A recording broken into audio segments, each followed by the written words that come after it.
quando posso. Eu realmente defendo. Agora estou presumindo que esta noite não estou falando para um público majoritariamente ou predominantemente muçulmano ou judeu. Se estivesse, acreditem, eu tentaria encontrar um jeito de desestabilizá-los. Estou presumindo que aqueles entre vocês que são crentes provavelmente são do tipo cristão. Como vocês sabem, a posição ateísta é a seguinte: entre as muitas centenas, se não milhares, de deuses e religiões que a humanidade inventou ao longo do tempo, temos 3. Mais ou menos não mais ou menos. Temos exatamente 3 alternativas ao considerá-las. A primeira é que todas são verdadeiras. A segunda é que todas são falsas. E a terceira é que somente uma é verdadeira. A primeira proposição é evidentemente absurda. Elas não podem todas ser verdadeiras. Isso é inconcebível. De fato, há formas mutuamente exclusivas até mesmo dentro do cristianismo, apenas para citar uma religião. A ideia de que todas são falsas parece ao menos possível. A de que apenas uma é verdadeira é a posição, digamos, do meu oponente, Dr. Lennox, e creio que deve ser a posição mais difícil de todas. Mas no espírito do tema vou assumir o cristianismo e apenas lembrá-los de um romance que provavelmente a maioria de vocês nunca ouviu falar, mas que já foi muito famoso.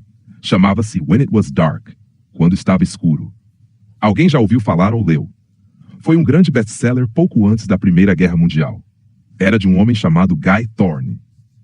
E a premissa do romance é a seguinte: chega uma notícia da Palestina de que uma sepultura foi aberta, e que nessa sepultura a pedra que fechava o túmulo foi removida, e sobre outra pedra, dentro dela, está o corpo de um homem que foi açoitado, crucificado, teve uma coroa de espinhos pressionada sobre sua cabeça e tem uma terrível ferida no lado, um cadáver quase perfeitamente preservado.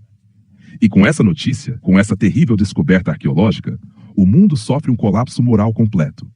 Porque sem a ressurreição, ou melhor, com uma prova definitiva de que não houve tal coisa, de que a ressurreição foi uma fabricação, não resta qualquer contenção moral para a humanidade. As pessoas estão copulando como animais nas ruas, entregam-se ao saque, ao roubo, ao estupro, ao assassinato e ao perjúrio sem consciência. A meia-noite da civilização cai sobre um mundo infeliz, até que finalmente se descobre que tudo aquilo foi uma fabricação, tramada por judeus sinistros, jornalistas e outros tipos indignos e pouco confiáveis, como um golpe. E então as pessoas podem voltar a ser morais novamente. Bom, vocês veem, ou talvez consigam adivinhar, para onde estou indo com isso. Na minha visão, se todos os deuses que já foram desacreditados, em vez dos 2 ou 3 restantes, que ainda não foram completamente expostos como fabricações humanas, se todos eles fossem provados fraudulentos, falsos e humanos, eu acredito que nossos dilemas morais seriam exatamente os mesmos que enfrentamos agora. Todos nós, ateus, agnósticos, filosóficos, socráticos ou verdadeiros crentes, ainda teríamos de nos perguntar sobre o propósito da nossa existência aqui. Ainda teríamos de nos perguntar sobre as origens do cosmos e da natureza. Ainda teríamos de nos perguntar sobre nossos deveres uns para com os outros. Ainda teríamos de nos perguntar sobre como construir a cidade justa, como refletir sobre a verdade e sobre a beleza. Todos esses dilemas permaneceriam exatamente como são, inalterados por qualquer dimensão sobrenatural. E o nosso assunto esta noite é justamente a dimensão sobrenatural, o chefe dessa dimensão, o conceito de Deus.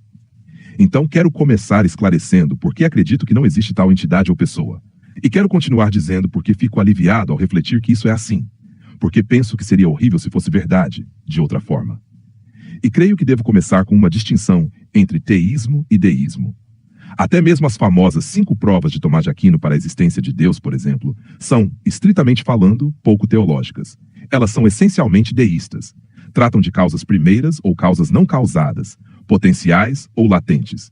Derivam a ideia de um criador a partir de várias lacunas e da observação de ritmos e padrões da natureza e do cosmos, e postulam que esses ritmos e padrões não fariam sentido sem uma causa primeira. Em resumo, elas postulam nada mais do que o argumento do desenho, que, como todos sabem, está sujeito à refutação que diz: bem, se houve um designer, então o designer também deve ter sido desenhado. E isso ameaça quem oferece o argumento com uma regressão infinita rumo ao caos. No entanto, eu diria que não é possível refutar esse argumento de forma conclusiva, ou totalmente, ou definitivamente. Só se pode apontar, como eu farei, algumas grosseiras absurdidades e inconsistências nele.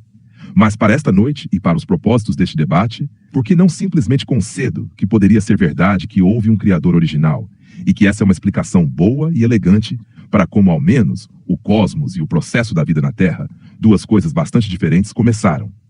Por que não conceder esse ponto ao deísta? Afinal, na época sobre a qual mais escrevi, o tempo de Thomas Jefferson e o tempo de Thomas Paine, ambos esses senhores eram deístas. Uma pessoa inteligente provavelmente não teria outra escolha senão acreditar em algo muito parecido com isso. Não há superstição nisso. Não há nada de sobrenatural nisso. Mas isso deixa o teísta, como meu erudito oponente, com todo o trabalho ainda por fazer.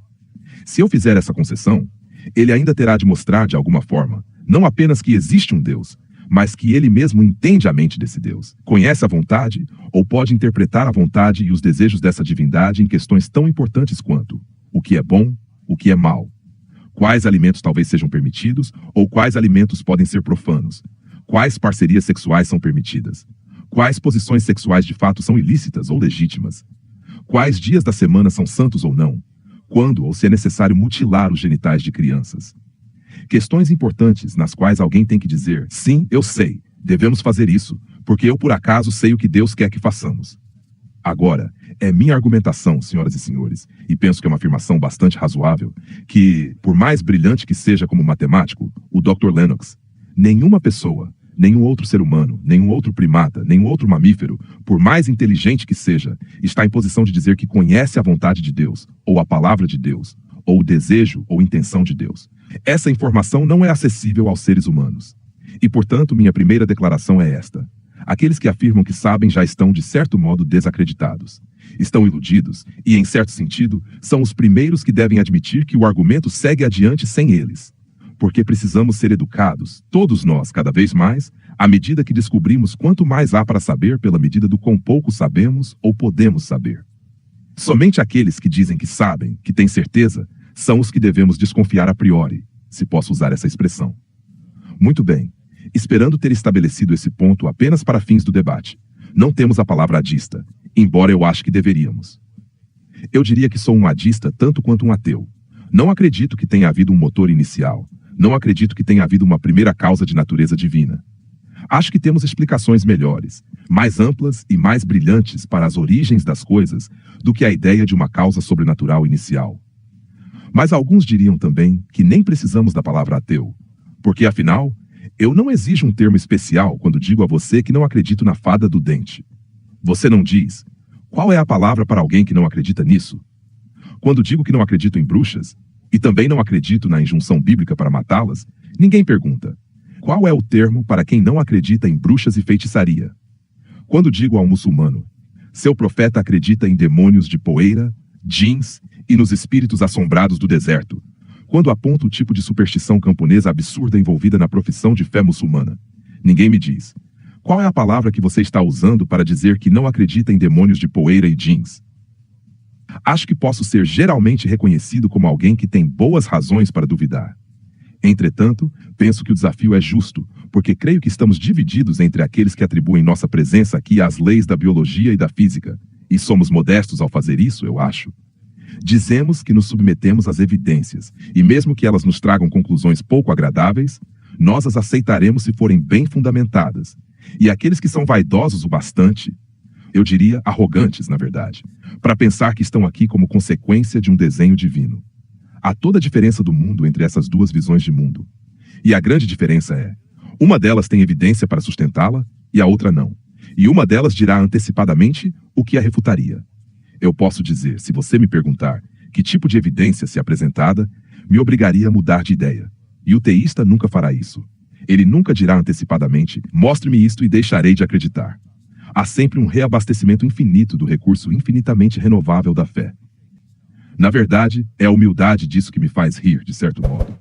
Eles dizem que são humildes, esses crentes em Deus. Querem ser descritos como modestos, porque acham que, claro, Deus lhes diz que eles são vermes, ou ingratos, originalmente pecadores, incuráveis, feitos do pó em uma narrativa, de um coágulo de sangue na narrativa corânica, começando muito mal desde o princípio, condenados desde a queda original do ser humano. Ainda assim, animem-se. O universo foi projetado com vocês em mente. Essa é uma forma de sadomasoquismo depravado, na minha opinião. Não faz bem a ninguém alternar dessa abjeção terrível e subserviência, num extremo, para essa crença de que você é o centro da criação e o objetivo do cosmos, no outro extremo. É uma alternância terrível, uma alternância neurótica, entre ser excessivamente servil e excessivamente arrogante. Mas apenas localmente, o que significaria acreditar nisso? Trecho 1. Suponha que você realmente acreditasse que tudo o que nos trouxe até aqui foi por design. Bem, nós sabemos que 99,9% de todas as espécies que já existiram apenas neste planeta se extinguiram. Então o céu já observou quase 100% de sua criação morrer. Muitas vezes em circunstâncias muito desagradáveis e impiedosas, de braços cruzados, certo? E isso ao longo de bilhões de anos de tempo geológico. Algumas pessoas dizem que o Homo sapiens existe há 100 mil anos. Algumas por até 250 mil. Ninguém diz menos de 100 mil. Francis Collins, o grande crente cristão que fez o projeto Genoma Humano, diz certamente 100 mil. Eu aceito 100. Richard Dawkins acha que é mais, eu aceito 100.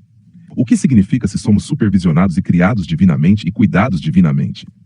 Significa que por uns 98 mil desses anos, os humanos Homo sapiens estavam nascendo e morrendo. Metade deles, imagino, no parto. Expectativa de vida talvez de 20 anos, talvez 30. Pessoas morrendo basicamente por causa dos dentes, de doenças horríveis, vivendo em medo permanente. De onde vêm os terremotos? De onde vêm os relâmpagos? Por que tudo isso? Que doenças são essas que nos atingem? Não sabemos nada sobre micróbios. Você não faz ideia. Isso sem falar nas lutas com tribos vizinhas, por mulheres, por terra, por carne, por subsistência, a tortura, a violência, a crueldade que acontecem. Eu não preciso descrever tudo. Espero que você consiga imaginar. 98 mil, os primeiros 98 mil anos, o céu assiste a tudo isso acontecer com perfeita indiferença. E algo como 2 a 3 mil anos atrás decide. Certo, temos que intervir agora. Precisamos fazer algo sobre isso. Bem, qual seria a melhor maneira de intervir para tentar redimir esse quadro tão sombrio? Que tal mandar alguém ser torturado até a morte numa parte obscura do Oriente Médio? Isso deve resolver. Ou, se você é muçulmano, que tal fazer com que um pastor epiléptico e analfabeto comece a balbuciar e dizer que estava conversando com um arcanjo? Ou que tal inventar a figura de Moisés numa montanha que nunca foi encontrada por nenhum geógrafo? O Monte Sinai? É isso que você teria que acreditar. Eu tenho um minuto, certo? É isso que você teria que acreditar. E é por isso que eu me pergunto, por que os adoradores desse Deus querem condená-lo como sendo um projetista tão medíocre? A maior parte de suas criações morre, e o restante sofre miseravelmente, e as ofertas redentoras simplesmente não funcionam, fazendo dele cruel, caprichoso, trapalhão, incompetente e insensível como um pai. E assim, já que é até aqui que consigo chegar agora, tenho que lhes dizer por que não acho que a ideia de um pai eterno seja uma boa ideia, de qualquer forma, quando eu tiver a próxima chance de respirar. Mas obrigado por ficarem comigo até aqui.